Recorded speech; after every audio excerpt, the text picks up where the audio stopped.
The prison program you're about to view consists of strong subject matter such as rape, gang fights, stabbings, police corruption, and extortion. Due to the nature and language of the program, viewer discretion is advised.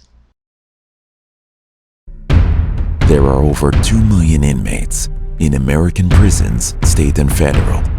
The stories you're about to hear are from men and women, ex-cons, felons, and convicts who witnessed and survived through rapes, slashings, gang violence, and extortion during their time in America's most dangerous prison systems.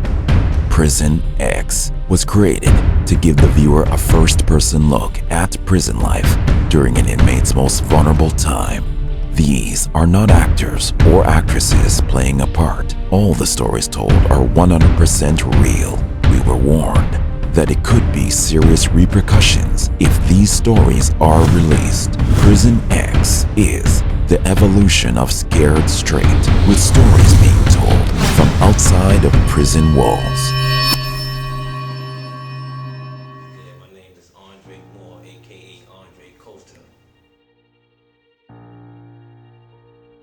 First jail I went through after the Allen going upstate was downstate.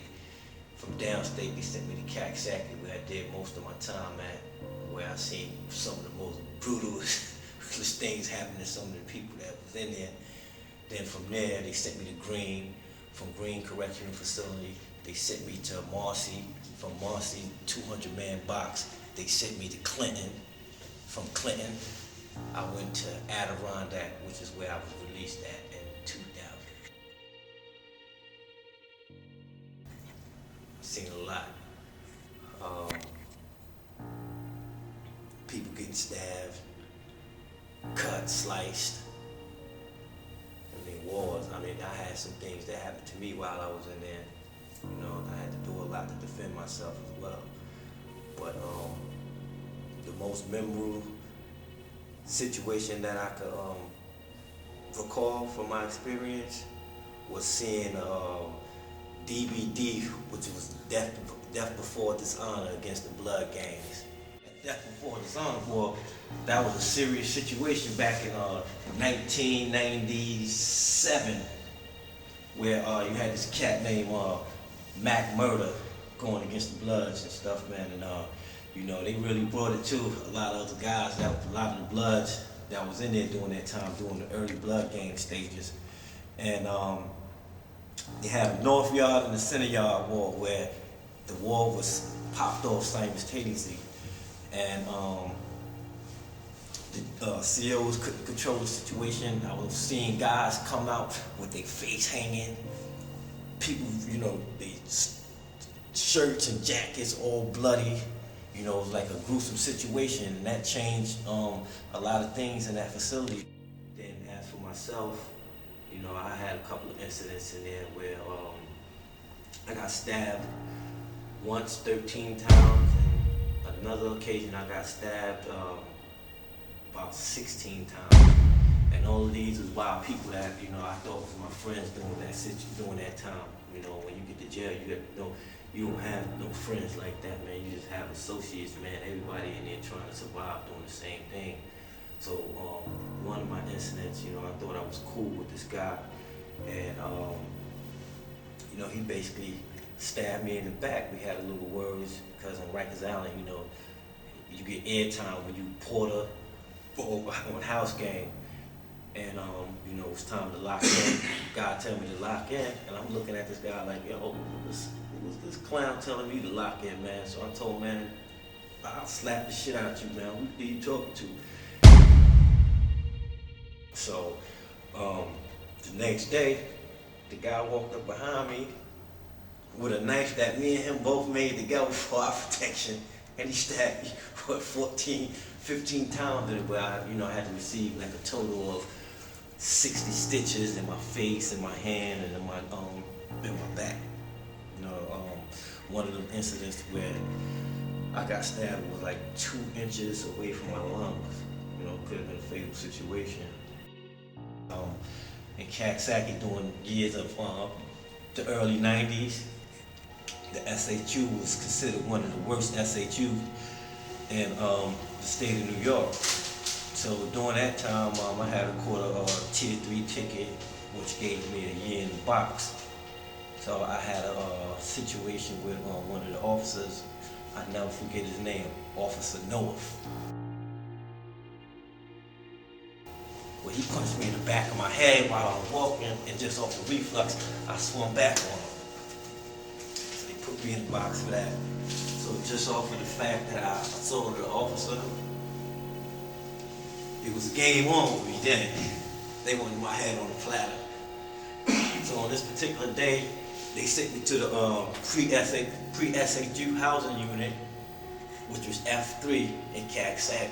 A lot of people who've been in Caxsack, you know, F3 is one of the key block boxes, long-term key block boxes, pre-SHU. Had a waiting list of 40 other guys that was to go in SHU. I was up there for a week. They told me to pack up, I was going to SHU, so I'm like, how, you know, I'm the next person on the list, and you got 40 other guys that's on the list before me. So I was like, nah, something's not right here. So you had a sergeant named Sergeant Chase, who was convicted of killing an inmate in there, probably like 2 years after my situation. And he came to me, he was like, he said, you know they're gonna kill you when you go down to SHU. I said, kill me for what? He said, you like write home to your mama and call in IG and everything. So when they came, I was like, damn, what I'm gonna do now? Because they get me to that SHU, they gonna kill me, because a lot of dudes used to go down there and you never used to see them again. Their family never heard of them. You ain't never see these guys again. So I wasn't gonna be a statistic to that. So only way that I was able to get out of this, light bulb was on the wall. So I took the light bulb off, screwed it off the wall, broke it in half, and called the police and said, called the CO and said, CO, look. So I took the glass, the glass from the bulb, and I just started chewing it. Mouth getting all bloody, I spit the blood out of my hand with the glass, spit it on the gate. So they was like, you want some salt with that? I said, yeah, bring me some salt. So I started eating the glass. And I was swallowing this shit too, man, because I was like, yo, man, this is the only situation that's gonna get me out of losing my life in this place here. That's the guys that, you know, I seen go down there and didn't come back. So the glass was the only thing that was accessible to me at that time, because you don't have no property or none of that. They take all of that and just give you sheets, a set of greens, and you might be able to have a couple of magazines, a couple of books, a few toiletries. Other than that, you don't have nothing. So the glass was the best option. I didn't care whether or not, you know, I destroyed anything internally. All I know, I wasn't gonna die that day, man, when I went down there to that box. So this Sergeant Chase guy came back to me after he found out that I ate the glass. He said, what am I supposed to do? Come in here and save you now? You fucking pussy! You're gonna see doctors when I get you down to SHU. I said, oh yeah, all right. So they took me to the nurse. So while I was at the nurse, the sergeants and stuff was telling the nurse what to put in her paperwork. So she was putting whatever they were saying in the paperwork. And I'm looking like, damn, I ain't even tell her none of this stuff. And she just sitting here listening to her. So they were telling her to say that I was all right, that I didn't eat no glass, no blood, no nothing. They was just desperately trying to get me down to that SHU unit. So you had this black guy who was he was probably one out of 5 black people out of 100 that work in that facility. And his name was Charles Markham. I'll never forget this guy. Big, husky, light-skinned guy. So when I explained my situation to him, I said, you know, they put me on F3 the other day, and now they want to take me to SHU, and it's a waiting list. He was like, are you serious? I said, yeah. He was like, you can't go down there. I was like, okay, good, somebody's on my side. You know what I mean? So he prevented me from going down there, but he had you know, he was explaining to my family how, you know, he was having a lot of hardships behind the COs retaliating against him for protecting me. But they flattened his tires on his car, busted his windows out. So, you know, up there in Kaksaki during that time, you know, they had a guy named Mike Carroll, and he was like the head of that renegade team that they had, and then they were just, you know, doing people all sorts of ways, killing people. I mean, breaking jaws. I seen one guy who got his jaw broke. You know, he stayed in his cell for 4 days before he got any type of medical attention. So, you know, I never wanted to, you know, experience something like that, man. Being in the hit with my jaw broke for 4 days, you know, that's gonna make it harder for it to heal. But yeah, it was crazy in there. Next time on Prison X. Call me Raheem Shabazz, Abdul Rahim, Captain Calamingas, and my friends call me Dr. Strange. I put in 20 years from 87 to the present. I've been almost every facility on Rikers Island. C-73, C-74, C-76, C-71, C-95, HDM, West Facility, North Facility, OBCC, GRVC. These are not actors or actresses playing a part. All the stories told are 100% real. We were warned that it could be serious repercussions if these stories are released. This is Dre. You've been watching Prison X, and that was my story.